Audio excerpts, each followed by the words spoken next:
We are living in crazy times. The world has changed, and so do the businesses around us. But the truth is, a lot of us would keep working because that's the way we're wired. Our work would continue, but the rat race would end. We'd work because we want to, not because we have to. But is it a pipe dream? Is it really possible for the average person, more importantly, for you, to make this dream a reality? Whether you want to live like the 1% or just have the peace of mind of knowing that you won't outlive your savings, the truth is you can always find a way to make the money you need. How? The secret to wealth is simple: investing with your life, with your time, and with your money. The ability to do what you want, when you want, with whom you want, for as long as you want is priceless. It is the highest dividend money pays. Kiyosaki, the author of Rich Dad Poor Dad, argues that people who have a net worth mindset are more likely to be wealthy in the long run. This is because they're focused on building assets that will generate income for them, rather than spending their money on liabilities that will only drain their resources.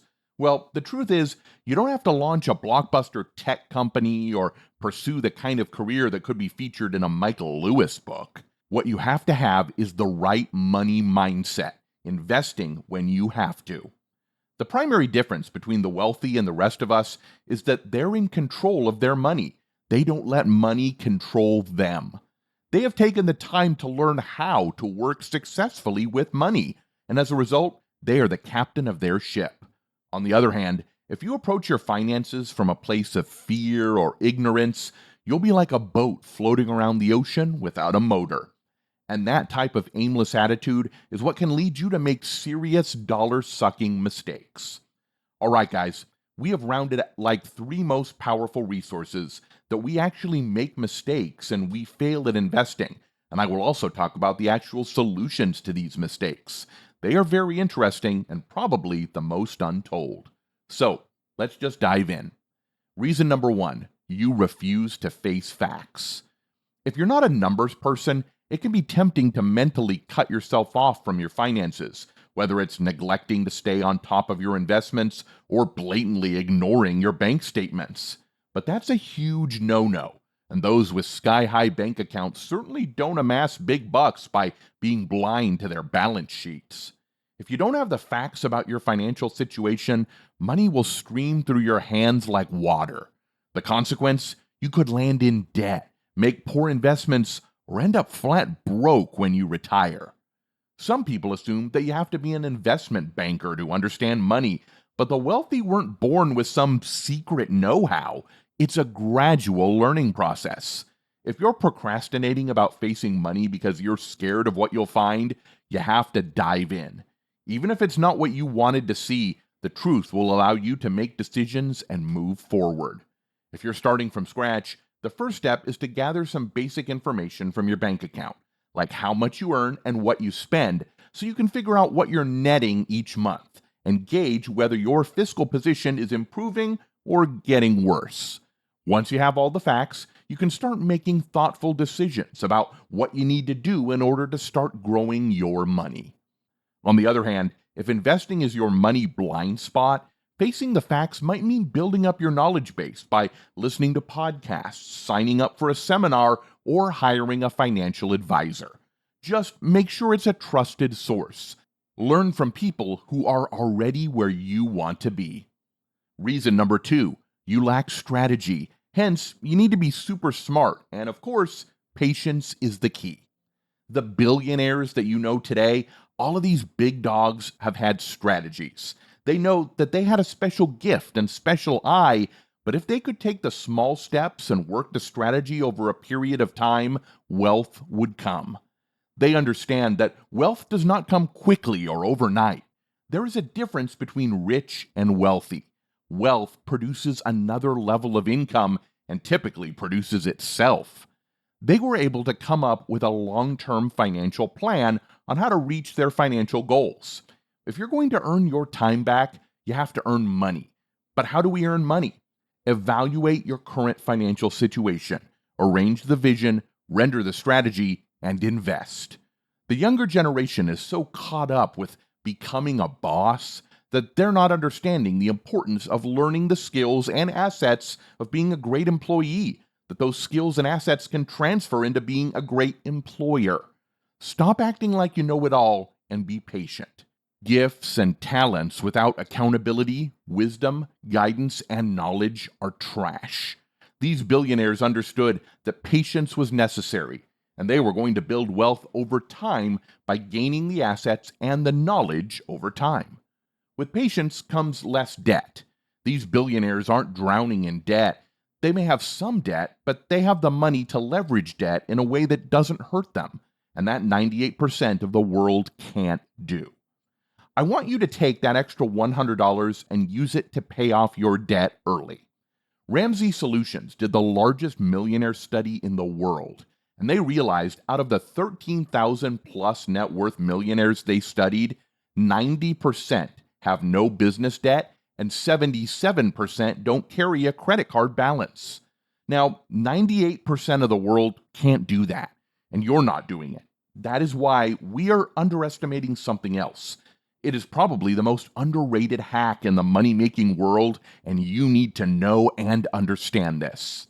Number 3, we underestimate human stupidity and the ability to be persuaded to spend rather than acting logically and tactically. Science has shown that we are wired to spend. Money serves as a conduit for our underlying human needs to be heard, seen, and valued. While short-lived and fleeting, spending money increases our dopamine levels, making us temporarily feel good. We aren't wired to save. From an evolutionary perspective, we would have been shunned from the tribe for saving, known to our ancestors as hoarding. Having a plan and knowing where your money is going is critical, but tracking every last dollar isn't part of my financial system. I don't really budget. Instead, I believe in automating all essential expenses, such as saving, investing, paying down debt, fixed costs, meaningful family fun adventures, enjoyable activities, etc., and then spending what's left. Plans, budgets, etc. are worthless if you aren't following through with them. That's why I take the easy way and automate everything. No payment means more money in your pocket and less money inside of the bank's pocket. By carrying debt, you're putting money into their pocket. These billionaires are not buying for today only. They're investing in assets that can produce money to buy liabilities that they enjoy. They're investing money generating products and investments that can then fund their fun. They're investing into their future first because they understand the power of compound interest. Compound interest plus patience and time can turn $100 into $1 million. And instead of buying shoes and items that you don't need, I want you to put that money into a need account. A need account is your retirement account because when you're 70 to 80, you're going to need that account to live. I want you to think about your future right now because the average person needs about $200,000 to $300,000 just for medical bills when they get older. If you want to be a millionaire, you must understand the power of patience, time, and compound interest, which means you need to be putting at least 15% of your income into a retirement account. But again, all this would be chasing fantasy if you don't know how the market works. Because at the end of the day, everyone pays for something, and you need to know what that is. All right, let's keep it simple. The bonus point: you focus on money and forget the actual principle of making money, the value. Be a person of value. If you want to earn more money in life, think about how you can be more valuable in life, rather than how you can make more money. It's like everyone here in the capitalist world has a stock price, and the more valuable you are or your product, the most stock price you get. For example, let's say that hypothetically you create $100 of new value in terms of new ideas. Then you charge your customer $50 for that idea. Then your customer will make a $50 profit because he's only spent $50 on an idea that will earn him $50. And not only that, but you will earn $50 for that idea you created. The reason why Uber is worth several billion dollars is because they have created surplus wealth for billions of people. They have helped empower unemployed people who had no jobs, not enough money, but had extra cars. They also empowered other people who could never afford to take taxis, but can now afford to take Uber. And they have empowered individuals to no longer own cars, which means more money for them to invest in other things. A lesson I learned from Elon Musk is to come up with new ideas from first principles, meaning start off by coming up with new ideas from scratch. Rather than seeing what others have done before you, you need to start with a blank slate. Don't simply copy or mimic other successful people. You need to find the truth yourself. Rich people put most of their spending power into buying assets instead of liabilities. Instead of buying, for example, a flashy Lamborghini that loses a third of its value as soon as you drive off the lot, a truly rich person will take that same chunk of change and buy a two-family duplex and rent it out. They don't care what you think of them or whether you're impressed. They're happy to just cash your rent checks and let you pay their mortgage. And that, ladies and gentlemen, is the actual value skill or the value lesson that I am bringing to your attention. And that wraps up the video. I hope you enjoyed it. And if you did, make sure to give it a thumbs up. Subscribe to our channel, and don't forget to press the bell icon to stay notified about our next uploads. I'll see you next time. Till then, peace out.